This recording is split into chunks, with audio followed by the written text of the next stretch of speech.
ஒரு ஐடியா நம்ம ட்ரை பண்ணுறோம். ஒரு 5 பேர் நோ சொல்லிட்டாங்க அப்படின்னா, அந்த ஐடியா மேல இருக்கிற நம்பிக்கையே நமக்கு போயிடுது.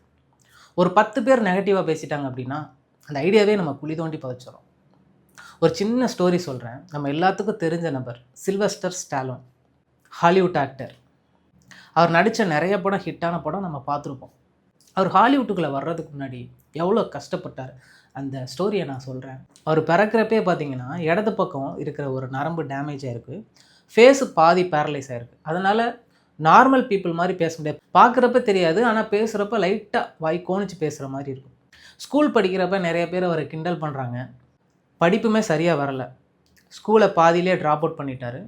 ஒரு வயசு வந்ததுக்கப்புறம் நியூயார்க்குக்கு பிழைப்புக்காக அவர் போகிறாரு. எவ்வளோ வேலையை ட்ரை பண்ணுறாரு. ஒரு கட்டத்தில் தங்குறதுக்கு இடம் இல்லை, சாப்பிட்றது கூட கையில் காசு இல்லை. அப்போ இந்த நியூயார்க்கில் ஒரு நாய் அவர் வளர்க்குறாரு, ரொம்ப செல்லமாக வளர்க்குறாரு. அந்த நாய் பேர் பார்த்திங்கன்னா பட்கிஸ். ஒரு கட்டத்தில் வேறு வழி இல்லாமல் அந்த நாயை $25 விற்று அந்த $25 வச்சு கொஞ்ச நாள் அவர் ஓட்டியிருக்கார். அப்படி ரொம்ப கஷ்டமான சூழ்நிலையில் ஒரு ஸ்கிரிப்ட் ஒன்று எழுதுகிறார், படத்தோட ஸ்கிரிப்ட். அந்த ஸ்கிரிப்டை என்ன பண்ணுறாரு, ஒவ்வொரு ப்ரொடக்ஷன் கம்பெனியாக கொண்டு போய் காமிக்கிறார். ஃபஸ்ட்டு ஒரு ப்ரொடக்ஷன் கம்பெனி காமிக்கிறாரு, நோ சொல்லிட்டாங்க.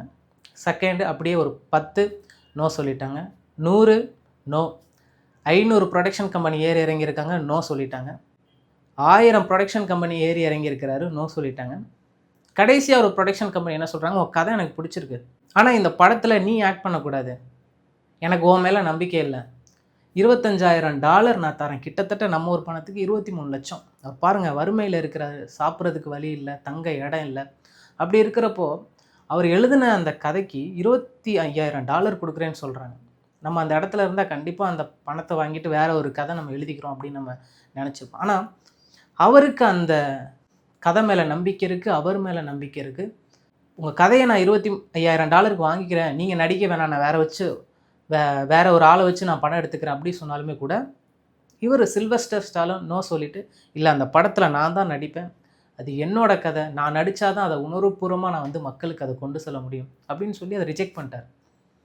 மறுபடியும் நிறைய கம்பெனி ஏறி இறங்கிறாரு. 1500 கம்பெனி ஏறி இறங்கிட்டார். எல்லாருமே நோ சொல்லிட்டாங்க. யாருக்குமே அவர் மேலே நம்பிக்கை இல்லை.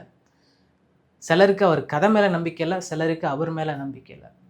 இப்படி 1500 கம்பெனி ஏறி இறங்கிட்டார். 1501வது கம்பெனி ஏறாரு. அவங்க ஓகே, கதை ஓகே, நீயும் நடிக்கலாம், உனக்கு $35,000 நாங்கள் தாரோம் அப்படின்னு சொல்கிறாங்க. படம் நடிக்கிறாரு. அந்த படம் பேர் ராக்கி. ஆஸ்கர் அவார்டு வாங்குது. அந்த $35,000 கையில் கிடச்ச உடனே முதல்ல அந்த ஒரு நாயை யார்கிட்ட விற்றாரோ அவர்கிட்ட போய் என்னோடய நாயை கொடுங்க, நான் உங்களுக்கு வேணுங்கிற காசை கொடுக்குறேன் அப்படின்னு சொன்னோன்னா அவங்க நாயை திருப்பி கொடுக்கல. எவ்வளவோ அவர் பேசி பார்க்குறாரு, கொடுக்கல. கடைசியாக $13,000 கொடுத்து அந்த நாயை வாங்கிட்டு வரார். பாருங்கள், $35,000 ஒரு சம்பளம், அதில் 13,000 அந்த நாய்க்காக கொடுத்து அந்த நாயை திருப்பி வாங்கிட்டு வந்திருக்கிறாரு. அந்தளவுக்கு அந்த நாயை நேசிச்சிருக்கிறாரு. அந்த ராக்கி படத்திலோட அந்த நாயை நடிக்க வச்சுருப்பார். அந்த படத்துக்கு அப்புறம் அவரோட லைஃபே மாறிடுச்சு. ஸ்கூலில் அவரோட வாய்ஸ் எத்தனையோ பேர் கேலி பண்ணாங்க, ஆனால் அந்த வாய்ஸு பாருங்கள் இப்போ ஒரு ஐகானிக் வாய்ஸாக இருக்குது. ஒரு நிமிஷம் அவரோட கம்பேர் பண்ணி பாருங்கள், அவர் எந்த விதத்தில் அவரோட லைஃப் ஸ்டார்டிங் உங்களோட பெட்டராக இருந்திருக்கு. பிறக்கிறப்பே ஃபேஸ் பார்ஷியலி பேரலைஸ்டாகி பிறந்திருக்கிறார்.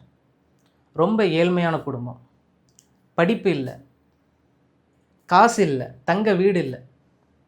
அவர் ஒரு முயற்சி செய்கிறாரு. அந்த முயற்சியுமே கூட பாருங்கள் 1500 பேர் ரிஜெக்ட் பண்ணியிருக்கிறாங்க. ஆனால் அவர்கிட்ட ஒன்றே ஒன்று இருந்தது, தன்னம்பிக்கை. நிறைய இடத்துல சொல்லி கேள்விப்பட்டிருப்பீங்க, இந்த உலகம் உங்களை எத்தனை டைம் ரிஜெக்ட் பண்ணிச்சு, எத்தனை டைம் உங்களை கீழே தள்ளிச்சு முக்கியம் கிடையாது, நீங்கள் எத்தனை முறை எழுந்தீங்க அதுதான் முக்கியம். உங்களுக்கு ஒரு நம்பிக்கை இருக்கும், நீங்கள் ஒரு விஷயத்தை ட்ரை பண்ணுறீங்க, ஆனால் இல்லைப்பா அது உனக்கு செட் ஆகாது, உனக்கு அது வராது அப்படின்னு எத்தனை பேர் உங்களை ரிஜெக்ட் பண்ணலாம். கிட்டத்தட்ட ஓகே உண்மையிலே நமக்கு வராதோ அப்படிங்கிற ஒரு நம்பிக்கை கூட உங்களுக்கு வந்திருக்கலாம்.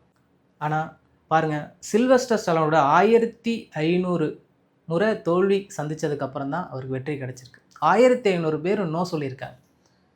அதனால் உங்களுக்கு உங்கள் மேலே நம்பிக்கை இருக்கா, ஒரு ஐடியா மேலே நம்பிக்கை இருக்கா, நீங்கள் பண்ணிக்கிட்டு இருக்கீங்களா? இது சரிப்பட்டு வராதுன்னு பல பேர் சொல்லலாம், அது உன்னால் முடியாதுன்னு பல பேர் சொல்லலாம். உங்களுக்கு உங்கள் மேலே நம்பிக்கை இருந்தால் அது தொடர்ந்து பண்ணுங்கள்.